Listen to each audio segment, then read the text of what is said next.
আসসালামু আলাইকুম প্রিয় দর্শক, যা যেখান থেকে ভিডিও দেখছেন অবশ্যই শেয়ার করে দিবেন এবং আপনাদের কি যে আপনার আমি যে কথাগুলো বলবো আপনারা একটু শোনার চেষ্টা করবেন।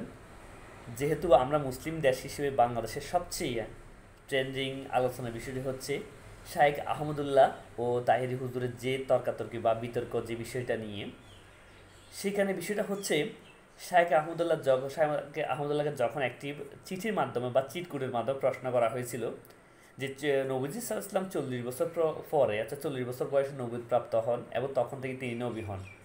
এর আগে তিনি তো নবী ছিলেন না বা তিনি তো নবী হন নাই।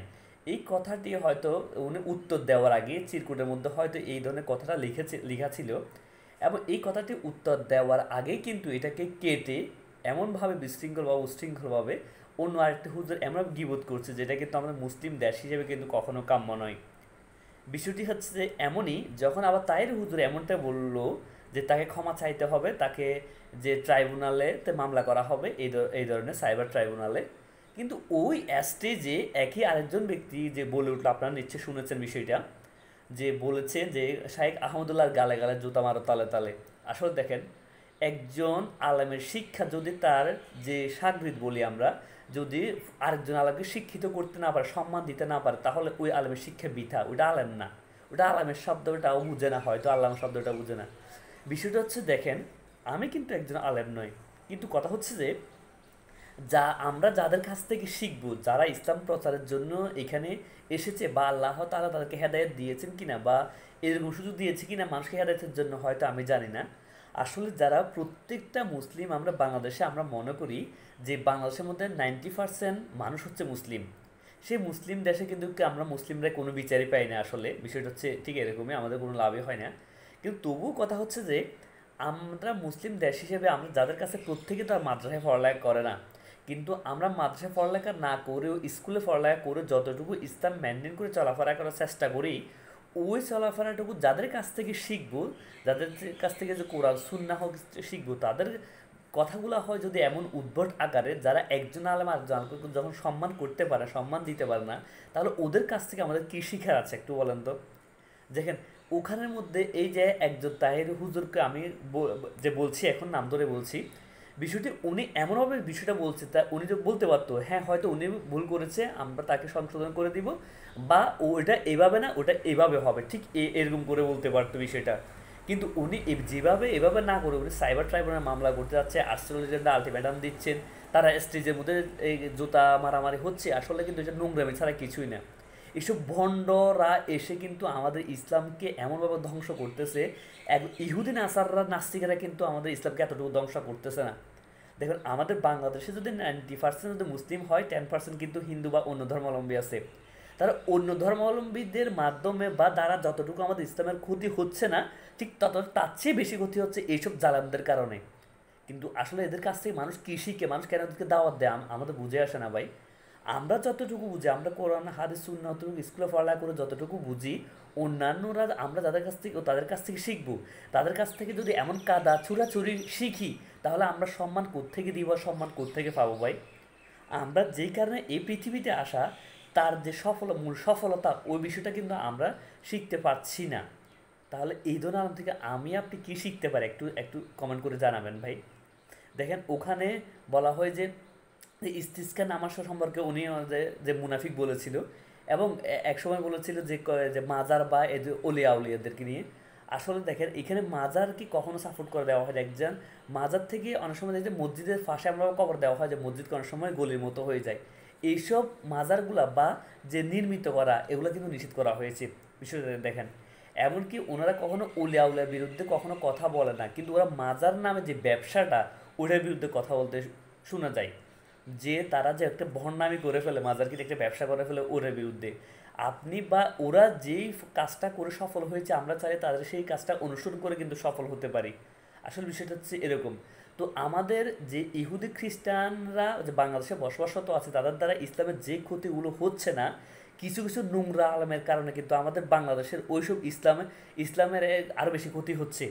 আমি বাইরের দেশের কথা বলছি না, কারণ বাইরের দেশে কিন্তু ভাষাটা অন্য হওয়ার কারণে, যদিও অনেকে মুসলিম আছে যারা এক আল্লাহতে বিশ্বাসী, তাদের কথা বলছি না, শুধু তো বাংলাদেশের কথা বলছি, যারা আমরা বাংলা ভাষাভাষী আছি, তারা কিন্তু এই কী শিখবো তাদের কাছ থেকে? তাদের স্টেজের মঞ্চে উঠলেই এগুলাই বলা হয়। তাহলে আমরা কি তাদের কাছ থেকে শিখবো, না তারা আমাদের কাছ থেকে শিখবে ভাই? দেখেন, তাহলে তারা ঐক্যমত হওয়া উচিত, প্রত্যেকটা আলেম এক হওয়া উচিত, যারা ইসলামের দাওয়াত দিবে, মূলত ইসলাম নিয়ে কোন ধরনের ব্যবসা করবে না, এমন যাদের মূলত মূল লক্ষ্য হচ্ছে মানুষকে পরকালের জন্য সফল করা। বিষয়টা হচ্ছে, দেখেন, আমরা যখন এই দুনিয়াতে বসবাস করি, যখন আমরা এই দুনিয়াতে হয়তো গড়ে যদি আমাদের ৭৪ বছর বলা হয়েছে, যে একজন মন্ত্রী বলছিল যে বাংলাদেশের প্রধানমন্ত্রী আসার কারণে কিন্তু মানুষের গড়াই বেড়ে গেছে।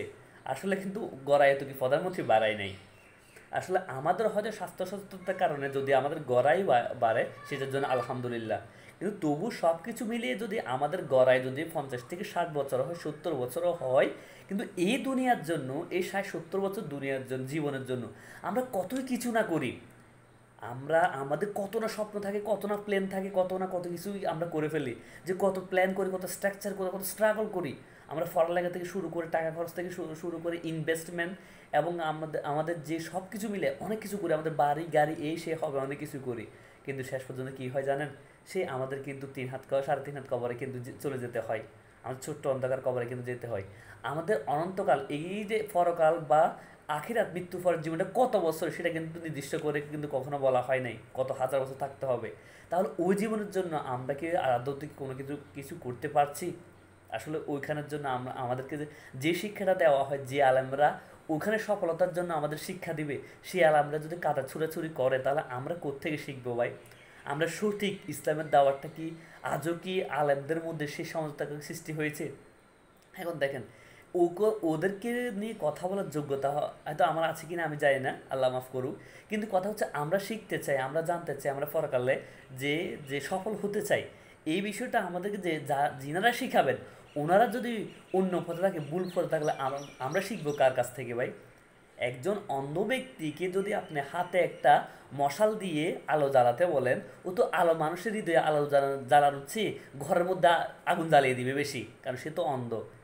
তাকে আমরা কোন পথ অনুসরণ করব? তার পথ অনুসরণ করবো, কোনো আমাদের লাভ আছে, ফায়দা আছে? তাহলে বিষয়টা হচ্ছে, আমাদেরকে অনুসরণ করতে হবে একজন সুদর্শন মানুষের কথা, যার সারা বাংলাদেশের মধ্যে আমাদের মধ্যে নিয়ামত, কোরআন হাদিস সুন্নাহর কথা বলি, এইসব বিষয়কে নিয়ে আমাদেরকে কথা বলতে হয়, আমাদের শিখতে হয়। বিষয়টা ঠিক একই রকম। অন্ধ লোকের হাতে মশাল দিয়ে কোনো লাভ নাই ভাই। আমরা কিছু কিছু মানুষকে কেন দাওয়াত দিই, কেন ৫০, ৬০, ৭০ হাজার টাকা দিয়ে খরচ করে মানুষ কাছ থেকে চাঁদা তুলে এইসব মানুষকে বিপদে নিয়ে যায়, টাকাগুলো আসলে উত্তম উপায়ে খরচ করা হচ্ছে কিনা সেটা আমরা জানি না। তো বিষয় হচ্ছে এরকম, উনি বলছিল যে ৪০ বছর বয়সে উনি নবুয়ত প্রাপ্ত হওয়ার কথাটা সত্য। ৪০ বছর বয়সে কিন্তু মহানবী সাল্লাল্লাহু আলাইহি ওয়াসাল্লাম নবুয়ত প্রাপ্ত হয়েছিলেন। আল্লাহ তাআলা জিবরাইল আলাইহিস সালামের মাধ্যমে ওহী নাযিল করেছিলেন হেরা গুহায়। কিন্তু এর আগেও তো তিনি নবী ছিলেন একরকম, হয়তো নবুয়ত প্রাপ্ত হন নাই। বিষয় হচ্ছে, উনি ইসলামের দাওয়াতটা তখন এমন বা এভাবে করে দেন নাই যেভাবে করে নবুয়ত প্রাপ্ত বা ৪০ বছর পর করে উনি দিয়েছেন। কিন্তু এর আগে তো উনি নবী ছিলেন, নূর তো ও তখন থেকে সৃষ্টি হয়েছিল। যে আমরা জানতাম আল্লাহ তাআলা সর্বপ্রথম সৃষ্টি করার আগে মুহাম্মদের নূর সৃষ্টি করেছিলেন, এবং মুহাম্মদের নূরকে ৪ ভাগে ভাগ করার পর ওই ১ ভাগ থেকে আরশ, কুরসি, লৌহ কলম এগুলো সৃষ্টি করেছিলেন। যে আদম সৃষ্টি করার আগ থেকে যে আরশের গায়ে লেখা ছিল লা ইলাহা ইল্লাল্লাহু মুহাম্মাদুর রাসূলুল্লাহ, এখন এই বিষয়টা আমাদের রাসূল তখন থেকে নবী ছিলেন। এইখানে তো জনগণ মনোনীত প্রার্থী না, বা এটা আল্লাহ রাসূল নবীগণ হচ্ছে কি আল্লাহ প্রদত্ত। আল্লাহ কাকে সৃষ্টি করবেন, কাকে নবী রাসূল হিসেবে পাঠাবেন, উনি আল্লাহ প্রদত্ত বিষয়গুলা। তাহলে তো উনি এক হিসেবে যে পৃথিবীতে আগমন বা আবির্ভাবের আগে নবী ছিলেন, তখন থেকে আল্লাহ তাআলা সৃষ্টি করেছেন, এবং আমাদের শেষ নবী হিসেবে আমাদেরকে পরিচয় করে দিয়ে আবির্ভাব করিয়েছেন। এবং এরপর থেকে হয়তো উনি ৪০ বছর বয়স থেকে যে নবীপ্রাপ্ত হওয়ার পর থেকে প্রকাশ্যে মানুষকে দাওয়াত দেওয়া শুরু করেছেন। তখন এই প্রশ্নটা পড়ার শুরুতেই এটাকে কেটে এমনভাবে বিশ্রীভাবে জনসমাজের কাছে আমাদের কাছে তুলে ধরা হয়েছে, যেটা কিন্তু আদৌ কাম্য নয়। তো আমার কাছে, আমার ছোট্ট মনে, আমার ছোট্ট বয়সে একটাই প্রশ্ন, একটাই কথা বলতে চাই, আমাদের ইসলাম বর্তমানে আর এখন ভাই ইসলাম নেই। এটা কথা হচ্ছে, হাস্যরসাত্মক হচ্ছে যে কীরকম জানেন? ওই যে এখন যে আমাদের যে ইসলাম, মূল ইসলাম ওইটা নাই, এখন দিন ইসলাম আর ফখরুল ইসলাম হয়ে গেছে এখন, বুঝছেন? এখন এই যে নজরুল ইসলামের মতো তো ইসলাম হলে আমাদের দ্বারা, এদের দ্বারা কখনোই যুব সমাজ উন্নতি লাভ করতে পারে, আমরা কখনো সুপথে যেতে পারবো না। তো কথা হচ্ছে যে প্রত্যেকে যারা এইসব ভিডিওগুলো দেখে জানা মতো আমার জানা মতো প্রত্যেক আলেমরাও কিন্তু প্রত্যেকটা যে সোশ্যাল মিডিয়া ব্যবহার করে থাকেন এবং সোশ্যাল মিডিয়াতে অনেকগুলো টপিকস ওনারা দেখে দেখে আবার ওয়াজের মঞ্চে গিয়ে ওয়াজের স্টেজে গিয়ে কিন্তু এই কথাগুলো আলোচনা করেন বা বা জনগণের কাছে আবার তুলে ধরেন। তো আপনারা যদি দেখে থাকেন তাহলে এইসব বিষয় কখনো যে দ্বিমত না পোষণ করাটাই ভালো, সবাই একমত ঐক্যমত হয়ে ইসলাম ধর্মকে প্রতিষ্ঠা করতে চাই এবং আল্লাহ তাআলা যেভাবে করে তার ইসলাম ধর্মকে প্রতিষ্ঠা করতে চান ঠিক আমরা সেই পথে চলতে চাই। তো আমার এই ভিডিওটি ভালো লাগলে অবশ্যই আপনারা শেয়ার করে দিবেন এবং আপনাদেরকে অসংখ্য ধন্যবাদ জানাই আমার ভিডিওটি দেখার জন্য। ধন্যবাদ সকলকে। আসসালামু আলাইকুম।